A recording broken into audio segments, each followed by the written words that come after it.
8 नवंबर 2016 ये वो दिन था जब डोनाल्ड ट्रंप अमेरिकन राष्ट्रपति इलेक्शन में 304 इलेक्टोरल वोट के साथ जीते थे। जिसका मतलब है कि 30 से भी ज्यादा अमेरिकन राज्यों ने डोनाल्ड ट्रंप को 2016 का राष्ट्रपति का इलेक्शन जिताया था। पर फिर 2020 में अमेरिकन राष्ट्रपति के इलेक्शन में दोबारा से डोनाल्ड ट्रंप जो है वो आते हैं, वहीं पे जोई बिडेन जो है वो डोनाल्ड ट्रंप को 306 इलेक्टोरल वोट के साथ कैसे हरा देते हैं। और 2024 के अमेरिका के राष्ट्रपति के इलेक्शंस के लिए यह कहा जा रहा है कि ये चुनाव जोई बिडेन की डेमोक्रेटिक पार्टी और डोनाल्ड ट्रंप की रिपब्लिकन पार्टी के बीच में ही होगा। पर लोगों को ऐसा क्यों लगता है और ऐसा क्या है इन दोनों के बीच में, आइए ये समझते हैं। हम ये सब कुछ समझेंगे पर इन दोनों पार्टी के काम करने के तरीकों से, कि इन दोनों के शासन में अमेरिका का कितना विकास हुआ था और इन दोनों के कामों से क्या नए नए प्रभाव आए अमेरिकन लोगों की सोच पर। तो सबसे पहले हम डोनाल्ड ट्रंप के बारे में बात करते हैं। डोनाल्ड ट्रंप जैसे ही रिपब्लिकन पार्टी के साथ शक्ति में आए थे, वैसे ही पहले 3 सालों में डोनाल्ड ट्रंप के शासन में अमेरिकन इकोनॉमी का विकास 2.5% एनुअली बढ़ गया था। वहीं पर ही अमेरिकन जीडीपी का विकास भी 18,565.6 बिलियन डॉलर से बढ़ गया था।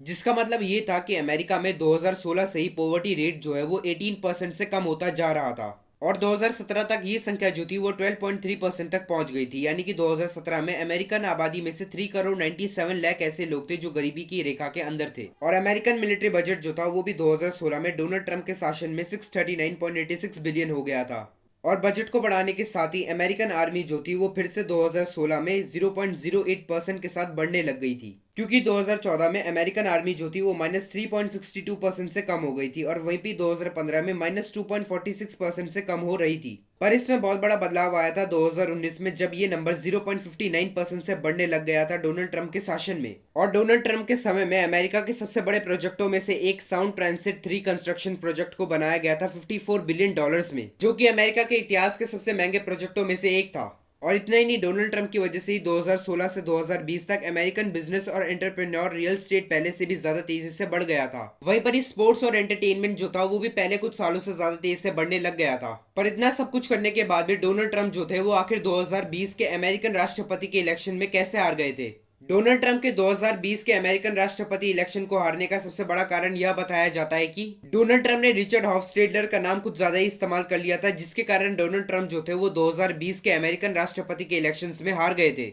और इतना ही नहीं, डोनाल्ड ट्रंप ने कई सारे अमूर्त और अप्रामाणिक साजिशों के खिलाफ अतिरंजित दावे किए थे। और इन सभी चीजों की वजह से अमेरिकन वोटर्स जो थे वो अपने स्वास्थ्य और काम पर 2020 में बहुत ज्यादा डरे हुए थे। और इन सभी चीजों की वजह से डोनाल्ड ट्रंप की अंतिम व्यवस्था ने उन्हें मतदाताओं की जरूरतों के प्रति अंधा बना दिया था। और इसे डोनाल्ड ट्रंप की एक ऐसी आदत के रूप में बताया जाता है जो उन्हें राष्ट्रपति पद के दौरान लगी थी और यह विकसित होती जा रही थी। और उन बहुत बड़ी वजहों में से ये कुछ ऐसी वजह है जिसकी वजह से डोनाल्ड ट्रंप को अपने राष्ट्रपति के पद से हाथ धोना पड़ा था। चलो, हमने ये तो देख लिया कि डोनाल्ड ट्रंप की सबसे बड़ी बड़ी गलतियां क्या थी जिसकी वजह से उन्हें अपने राष्ट्रपति के पद से हाथ धोना पड़ा था। पर जोई बिडेन ने ऐसा क्या किया कि वह अगले राष्ट्रपति बन गए थे। और जोई बिडेन आखिर थे कौन और वह आज यहाँ तक कैसे पहुंच गए। सबसे पहले तो जोई बिडेन जो थे वो 1973 से 2009 तक डेलावेयर थे, यूनाइटेड स्टेट्स के सेनेता के। और फिर जोई बिडेन जो थे वो 2009 से 2017 तक राष्ट्रपति बैरक ओबामा के अंडर में वाइस प्रेसिडेंट थे। पर अमेरिका की मीडिया ने 2020 में राष्ट्रपति के पद के लिए जोई बिडेन को अपने उम्मीदवार के रूप में उनका उल्लेख किया था।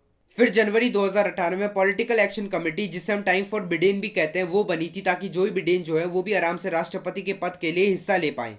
और फिर राष्ट्रपति के इलेक्शन के दौरान 25 अप्रैल 2019 में जोई बिडेन ने यह कहा था कि डोनाल्ड ट्रंप के एडमिनिस्ट्रेशन से वे चिंता में है। और अब समय आया 2020 का, जब ये प्रचार का सीजन जो था वो और भी ज्यादा गर्म हो चुका था और जोई बिडेन जो थे वो इकलौते सबसे बढ़िया डेमोक्रेटिक उम्मीदवार बचे हुए थे जो डोनाल्ड ट्रंप के खिलाफ इलेक्शंस में लड़ सकते थे। और इस डेमोक्रेट्स का काम जो था वो सफल हो गया, जिसका नतीजा ये आया कि डोनाल्ड ट्रंप जो थे वो 2020 का राष्ट्रपति का इलेक्शन जो थे वो हार चुके थे और जोई बिडेन जो थे वो नए राष्ट्रपति बन चुके थे। और अब हम ये भी जान लेते हैं कि जब से जोई बिडेन जो है वो नए राष्ट्रपति बने अमेरिका के, हमें वहां पर क्या नए और कौन कौन से नए बदलाव देखने को मिले हैं। 2021 में जोई बिडेन के शासन में अमेरिकन इकोनॉमी का विकास जो था वो एनुअली 2.1% से बढ़ गया था। और अमेरिकन जीडीपी जो थी वो भी 2021 में 5.7% से बढ़ने लग गई थी, मतलब कि 478.9 बिलियन डॉलर से। और इस अमेरिका की इकोनॉमी और जीडीपी की विकास से 2023 तक अमेरिका में पॉवर्टी रेट जो था वो भी सिर्फ 9.7% तक बच गया था। हमें अमेरिकन मिलिट्री बजट में भी बहुत ज्यादा बदलाव देखने को मिला था 2022 के मुकाबले, क्योंकि ये बजट जो था वो 2.3% से बढ़ गया था और आज ये 916 बिलियन डॉलर तक पहुंच चुका है।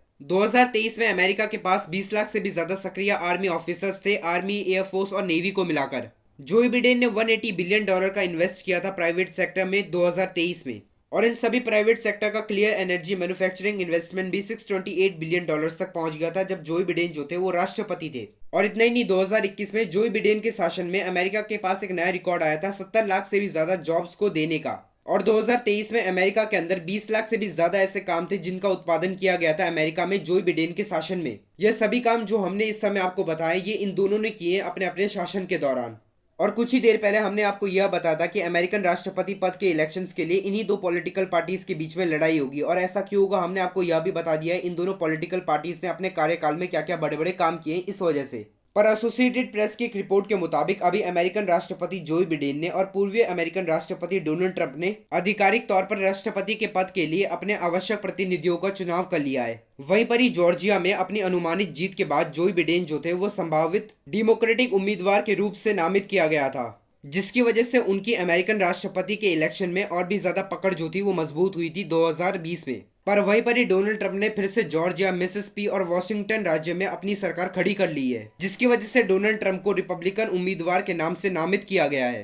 पर कुछ ही अमेरिकन राज्यों में अपनी सरकार खड़ी करने का मतलब ये नहीं होता है कि आप अमेरिकन राष्ट्रपति के पद के लिए जीत चुके हैं। अगर आपको अमेरिका के देश का राष्ट्रपति बनना है तो फिर आपको सभी राज्यों के 538 इलेक्टोरल वोट्स में से 270 इलेक्टोरल वोट्स की जरूरत पड़ती है। और अभी हमें 5 नवंबर 2024 तक रुकना होगा, क्योंकि इन्हीं तारीख तक हमें पता चलेगा कि 2024 के अमेरिकन राष्ट्रपति के पद के लिए कौन जीता है, डोनाल्ड ट्रंप या फिर जोई बिडेन। पर अभी आप हमें कमेंट करके ये बताएं कि 2024 के अमेरिकन राष्ट्रपति के इलेक्शन के लिए किसको जीतना चाहिए।